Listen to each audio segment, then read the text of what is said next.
Recording has begun.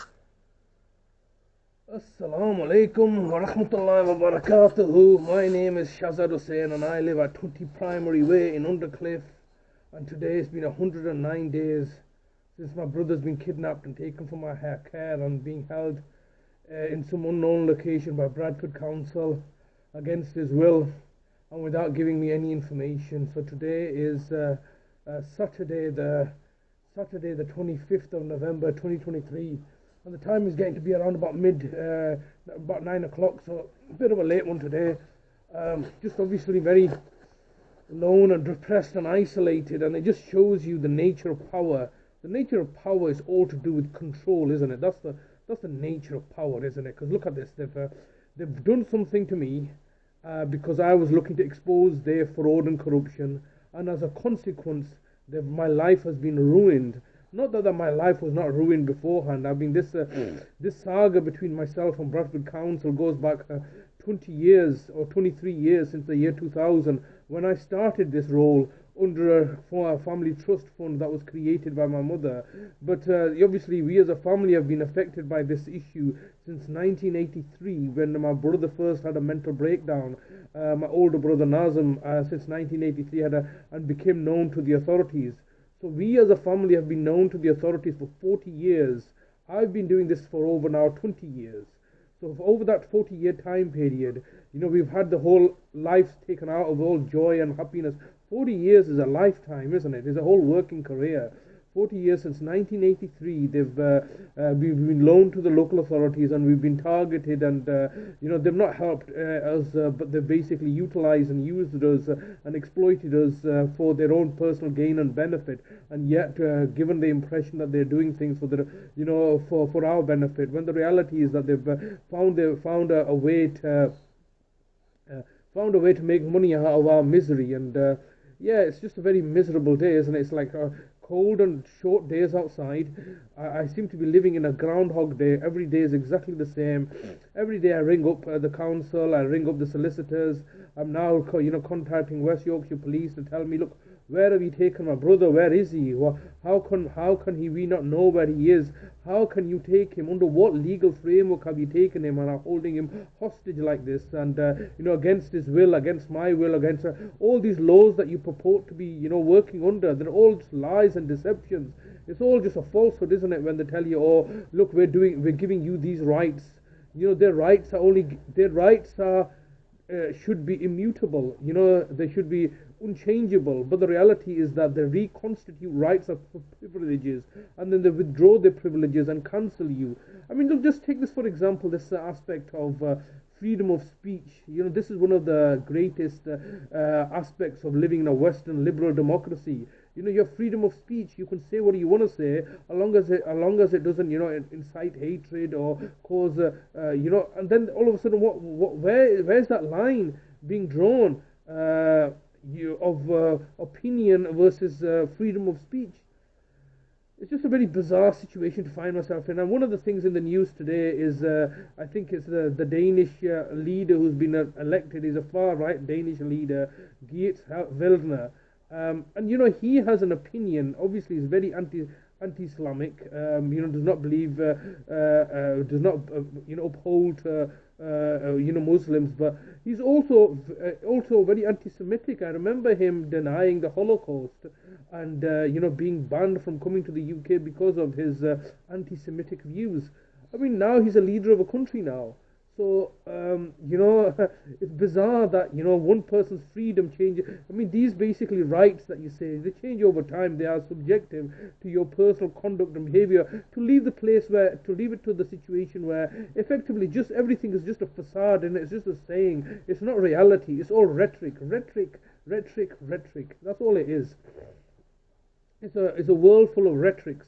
That's all that matters. You need to say things that sound right, that sound proper, but you can do whatever you like behind that saying things. And that's where we are at now. And I'm just, questioning the nature of power.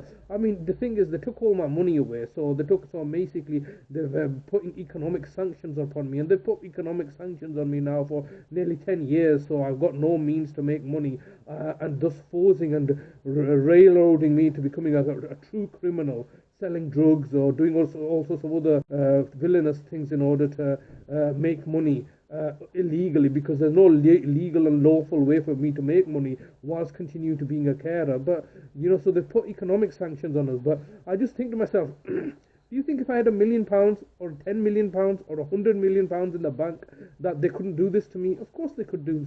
They could continue to do this thing to me, because it's an abuse of power, isn't it? £1 million in the bank is not going to help me, where the local authority who have positioned themselves as an authority figure with the police and with the judges in the back pocket, and they can just do what you can just change your life. I mean, take for example this famous influencer Andrew Tate. How much money did Andrew Tate have? He claims to be nearly a millionaire or a billionaire. He claims to be nearly a billionaire, so he's got hundreds of millions of pounds, got influence. He's known to his associates. He's got all the things I don't have. And even him, they've now holding him hostage like this, in a Romanian under the Romanian judicial system for nearly coming to a year now. It's just simply ridiculous, isn't it? The nature of power, it's got very little. It's associated with money, which is gives you some level of freedom. But you see, power is the ability to get others, influence others or do something to somebody else. Like, obviously, I don't want to be in this situation. They've taken my brother away. I've got no way to get him back, no legal basis. I mean, what do you want me to get, a solicitor? What good is a solicitor or a barrister in the context of the judges are being bought off?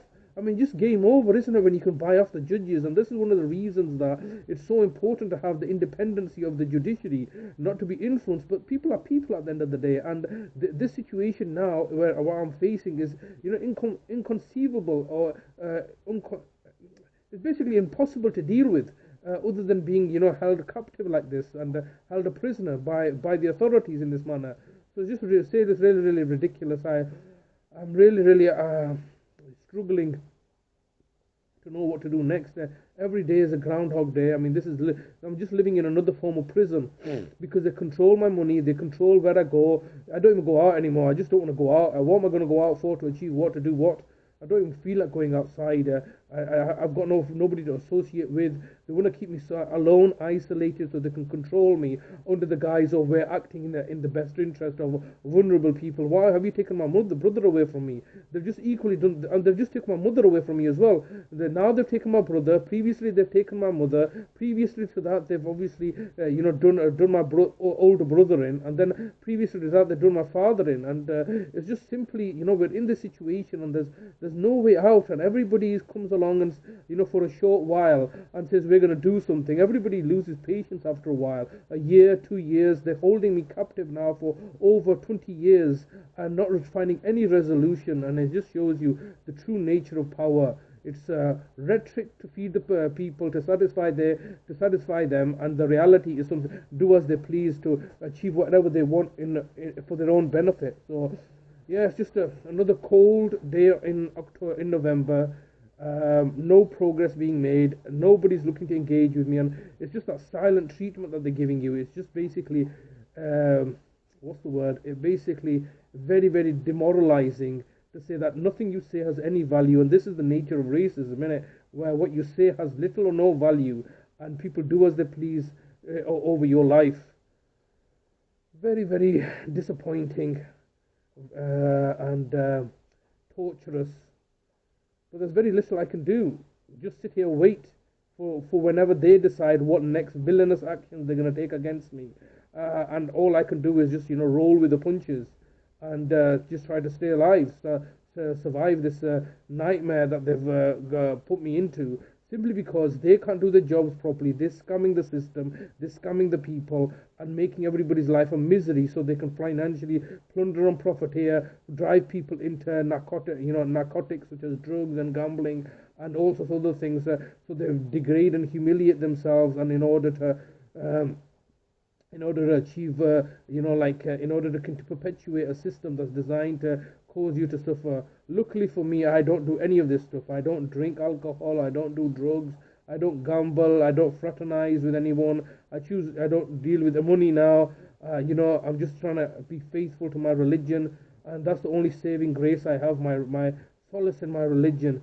Other than that, they've taken everything away from me and continue to hound and persecute me because why?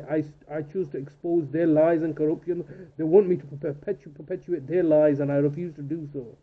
So we'll continue to make these videos, continue to fight the good fight, and let's see where destiny takes us. But the reality is that I'm left with no option but to continue.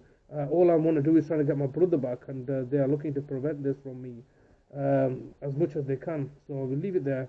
Allah Hafiz. I'm not going to kill myself. I'm not suicidal. And if the local authority, and if any harm comes to me as a direct result of the local authority looking to victimize or persecute me, Allah Hafiz.